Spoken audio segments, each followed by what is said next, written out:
Hey guys, in this video I've got Old Dog back on the channel again. It's been, well, actually a couple of years since we've done a video together. It's been a long time. Long time. Too long. Too long, yeah. And we did a live stream together a couple years ago called Dating Disasters. It was pretty popular, but most people don't want to watch a whole live stream to watch a video sometimes. And so we're going to redo that, so stick around.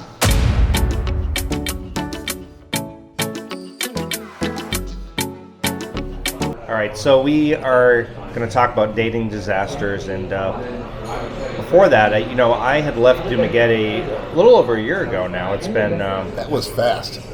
That went by fast. It went by fast. It seems like yesterday. Honest to God. It does. But anyway. It does. Yeah. When I left, I was almost. I had like a resentment towards Dumaguete, and it was kind of mainly because it was so restrictive. Yeah. It was a hard time, really, honestly, with the block. You remember when you couldn't even go two people together on the bike? Oh my God. The checkpoints, you had to have a pass only for like 2 days a week, and only during a certain time, and you could only go to brutal. 3 stores. It was brutal. It was brutal. I'll tell you what saved me during that time was a couple of years ago is when May and I both fired up YouTube channels. And so we were restricted at home a lot. Yes. And there was days where I was flipping out because she could go out because of her age, but I couldn't go out because of my age. Right. And they had a barrier thing that they wanted you to have between the two of you, which was totally ridiculous. I mean, if you think of the aerodynamics on it. Yeah. And so all these knucklehead things were going on, and the only thing that kept us sane, or me sane, was YouTube. It gave us something to do. And so we really kind of made the best of a bad situation back then because her and I were just kind of starting the channels. And I think I've been on for 6 months, and then she fired up her channel because my channel's about 2.5 years old, if I recall correctly. And so we had fun with it, but we would also jump on the scooter and we'd go up the hill, and we could get out of the house. And after about 3 weeks or so, we kind of figured out the game, if you will, during that time. You know what I mean? And it was a game because there were checkpoints and all this nonsense. Yes. And the hardest part about that was just simply buying food. Right. You know, just trying to get down to Hypermart together at the same time on the same day and go in and do some shopping.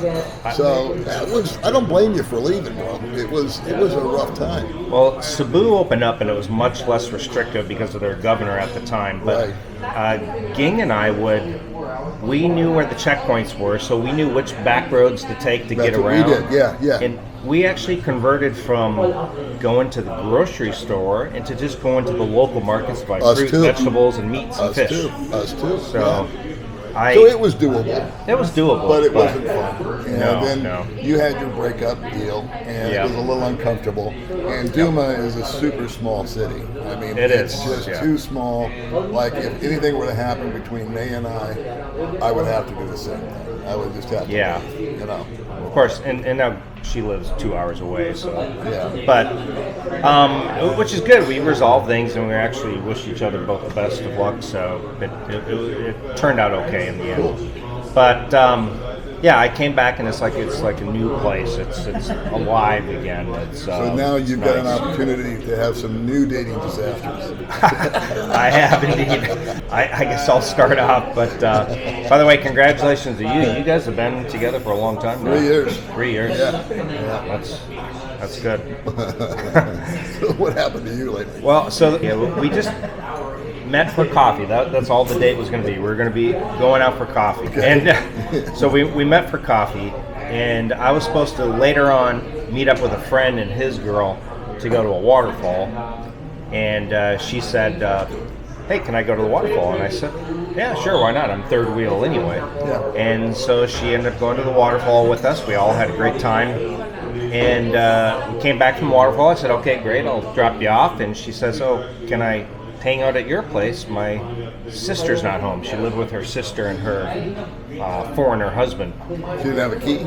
She didn't have a key. I don't know why people don't make extra keys here, but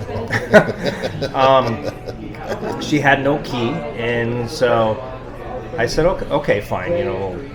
What is it going to be? An hour or two? So we go back to my place. I'm tired. We had a long hike, went swimming out in the sun. I'm just ready to crash. And she takes a phone call. She's speaking, obviously, Visayan to her sister, and she hands the phone over to me and says, "My sister wants to talk to you." And I said, "Okay." Her sister gets on and says, "Can my sister stay with you tonight?" Which is, you usually don't have the family member asking if she can stay overnight. And I said, "Why? What's going on?" And she says, "Well, my husband and I are in Cebu extending his visa. I don't know why they can't do it here, but..." I said, "Okay, when are you guys coming back? I got work to do, and things like that." And she said, "I'll update you in the morning." And I'm like, "Oh, fantastic." So I have found that the honeymoon period, for me, is really about 90 days. Uh-huh. And then there's a bit of a honeymoon period when you live together. You go through another kind of honeymoon period, the newness of living together. Right. So all in all, maybe, I don't know, 6 months or so, and then you start to build, the real person. Sure. What do you think? I would agree with that, and I've always said, whenever I've talked about this topic, which has been a long time since I have. Yeah. But my 2 words are slow down. Yes. Really, that's all I got is slow down. Right. You'll be here tomorrow. She'll be here tomorrow. There's no point in rushing into, what do they say? Fools rush in where angels fear to tread. And Right. so that's what fools do, is they rush into, and there's unintended consequences, and it snowballs. Sure. So if a girl likes you or you like a girl, that's great. But everybody needs to be in their respective domains and then keep meeting and go through the typical American dating routine, if you will. I mean, there was never a time, I won't speak for you, but for me, there was never a time when I was even in my 20s or my 30s and I was dating girls that we just moved in the next day after meeting. We'd go to dinner and a movie, or we'd go here, we'd go there, we'd hang out with friends. And sometimes it would be, like we just talked about, maybe 6 months, we'd say, well, maybe we should talk about moving in. I'll move into your apartment or you move into mine. But there was always that time frame. And I still have that mentality. I think you still have that mentality. But the girls here don't. It's just like, if they see you and they like you, okay, I'm coming in and I'm going to stay. But do you think it's a double standard? Like, if it's with a Filipino guy, I don't see them moving. I see them on a slower path. I don't honestly know. You don't? Okay. If I could comment, I would. But since I don't know the dynamic between the two. Okay. I don't know that many Filipino guys and girls that just move in. But now that you mention it, now I'm thinking back on some Filipino women that I've talked to. They actually do move slower with the Filipino guys. Right. I don't know what the big rush is with us but maybe there's more of an incentive. Like, maybe they're living, their what's the word? Their quality of living goes way up. Right. Right. It's really not that much different than women across the world. I mean, I think the Filipinos got to get a bad rap about jumping on the first foreigner because of the financial deal and whatnot. What woman doesn't want to trade out or move up? Or, there's some pretty nasty looking, acting, behaving American guys who are rich and powerful. And who's on their arm? Is some young little chippy, Yeah. And so it's like the old joke where this beautiful 21-year-old woman marries this 89-year-old guy in America. And they said, "Why are you married to an 89-year-old guy?" And she replies, "Well, I thought he was 99. Yeah. Right. That's the mentality of the American woman. But over here, they just see the stability, the ability. They see the conveniences. They just want to move things along, and there's a lot more competition out here. Sure. You notice that a lot more. I mean, it's been 3 years since I've been in the dating pool. It's been 3 years since I've been out with anybody other than May. Right. So it's kind of hard for me to comment on myself, at least. I can go back and rehash old dating disasters. Sure. But it actually would be easier for me to just recant some that I've watched lately. And I'm blown away by the amount of guys that I've been talking to that are making those errors after having watched you and me and this guy and that guy say, slow down, take your time, don't do it. And I know of 2 or 3 guys right now that I've met this week that have moved right in with the girl and taken on their kids and rented the house and bought them a scooter and did this and did that. And it's like, well, I'll just sit I'm back guilty and watch, myself. you know? I am too. You know, I think Western guys, you know, they come from a bad divorce, whatever. They aren't dating really. I mean, the dating is horrible, and they come here, and all of a sudden, a young, beautiful, exotic Filipina has this interest for them, and I think it clouds our judgment for sure. Well, you know what? So. It's. I know in my situation, I lived alone for 15 years prior to coming out here. And I dated, like, I think 7 years before coming out here. I tried dating in America. I tried Match.com. I did too. Like that. And I went on 5 or 6 dates with age-appropriate women, all nice ladies, but I had no attraction to them. I didn't click with them. And I said, you know what? I would rather be alone than be with somebody that I don't want to really be with. Right. I don't want to settle anymore. Yep. And so I was prepared just to live a life as a single guy. Yeah. And I don't mind my own company, and I can entertain myself, so that was okay with me. And when I came out here, it wasn't my intention to meet a girl or meet a woman. Sure. My whole motivation for coming out to the Philippines was economic. Yeah. You know, I didn't want to work anymore. And then let the girl thing happen, and you realize that, or what I realized is that not so much with myself as I'm observing with other guys is how affection-starved they are. Yeah, you know what I'm saying? They too have been alone for a long time. They really are. They're kind of, what's the word? They're just naive almost. You know what I mean? It's hard to put it. They're almost hungry for affection. And so the first person that shows them that, and she's young and she's pretty and she's nice to them, they just jump all over it. And I can't blame them for that. No.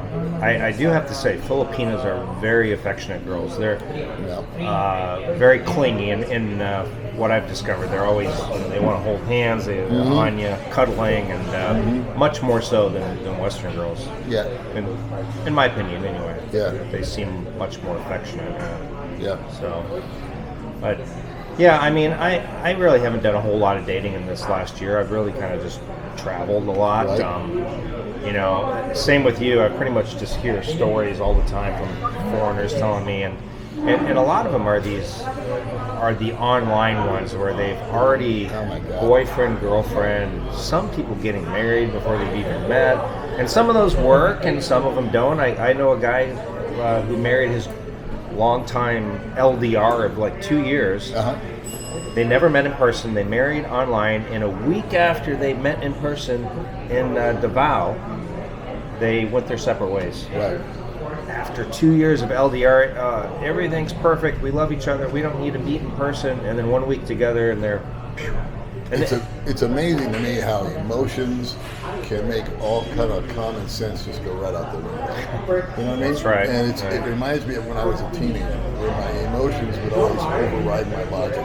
Oh, yeah. As you get older, you do get wiser, whether you want to or not. It's just one of those transitions. Sure. And so, gratefully, when I came over here, I was in my 60s. And I did make the mistake of moving in with a girl right away. But I did have enough knowledge in the back of my head to say, you know what, this is really going the wrong way. I need to stop it now. And I cut it, and we got out. We're still friends, like you and Ging are. Yep. And I wish her the best, but we weren't the match that we were looking for. Right. And just able to cut my losses and hers. You know? I mean, I looked at her and I said to myself, do I see myself with this woman in 5 years? And the answer was no. And that was after about 3 or 4 months of sitting on the couch watching TV. Yeah. And so, could I be friends with her? Sure. Could I date her? Sure. But do I want to spend 24/7 with her? No, that's just not the way. Yeah. So you don't have really any new dating disasters. I had a couple, but for the most part, honestly, the one thing that does happen a lot is I have noticed that girls will ghost you here. Like, in other words, you'll be chatting and getting along with a girl online, and boom, just disappear or stop chatting you. I chatted with a girl in Bohol, and she was so interested in meeting me. I'm so serious about you. And then 5 days later, stopped talking to me, and I checked her Facebook, and all of a sudden I see her with this young foreigner, like pictures. And then, guess what? A week later, she messages me, "Oh, I'm so sorry. It didn't work out with us. It was a mistake. I want to be with you." And guess who I saw on the boulevard today with another guy? The same girl. Because I told her, I said, no, I don't want to be somebody's second choice. And boom, I saw her just as I was coming to this interview, sitting with another foreigner. Well, you know what? So. I will throw this out there, and I think it's important. I've talked with so many guys recently, since Philippines is reopened, and they've told me about how they've met this girl online, and this and that and the other. And the one blanket statement I just think is so important is, my humble opinion is, just wait until you freaking get here. Yes. And I wouldn't even open up Filipino Cupid. I wouldn't even start the Facebook thing. I wouldn't start the LDR jazz. I would wait until I was physically here, because there is a tremendous amount of courage on the woman's part when you're 7,000 miles away. Right. And they will tell you anything and everything that you want to hear. And I'm not saying it's because they're trying to be deceptive. I'm just saying that they've got a lot of courage. We're all more courageous when we're behind the keyboard. Sure. We see that with the trolls. Right. They like to wah, wah, wah, wah, wah. But when it comes to these deals, once you get here, it was amazing to me, because on Facebook, which is where I met May and everybody else that I dated, when I did date them, I would set a date, a time, and a place, and 50% of the time they would bail out. They would just not show up. You know what I mean? Yeah. And so I thought to myself, now what if I had been with this girl online for 2 years and sending her $10,000 a month because I thought she was the one? Right. And she won't even freaking show up for coffee. Right. So, and that's so common. And I would say the same thing, vice versa almost. The guys also, some of these guys chat back and forth, and they have no intention of ever coming, or will never have the means to come over.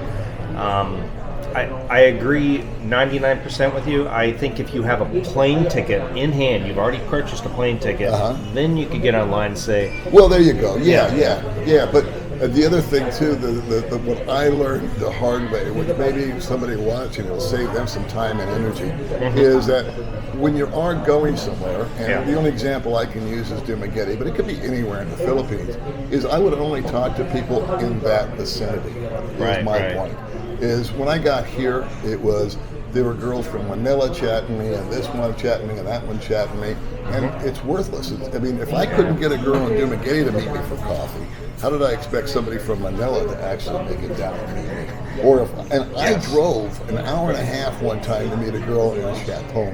Okay? Oh, yeah. It was just one big Easter egg. And it never happened. Yes. And I was getting myself all worked up and pissed off. And then I just realized, wait a minute, I've never been to Chateau before.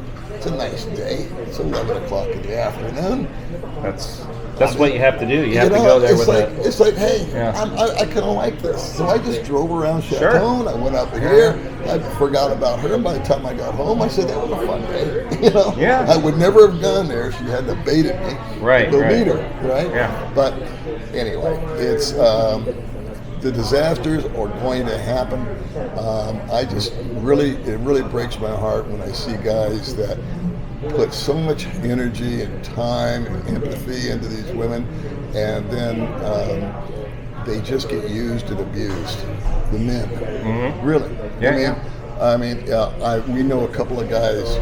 We both know the same person, in fact, that's just been bankrupted by women out here, and it's just a crying shame. Because a lot of these guys they're the opposite of what you hear about. You know, you hear about the dirty old man and the sex pack and this, that, and the other. And actually, I think a lot of the guys come out here are almost too nice, and they're almost too lonely. And the word I was looking for earlier was vulnerable. They're very vulnerable to any kind of attention or affection or whatever.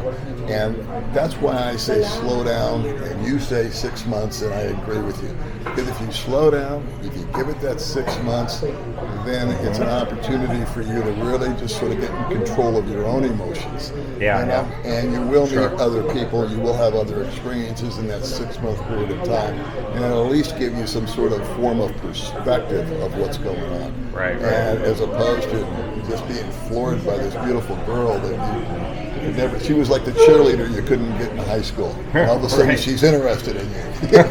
At a much older age. So anyway.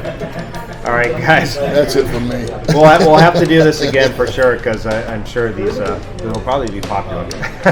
All right, thanks a lot. Appreciate it. See you guys. Thanks, see you guys. Come on, can you groove along? That's it, baby. I know you're on a roll, sweet honey. Let's take it real slow.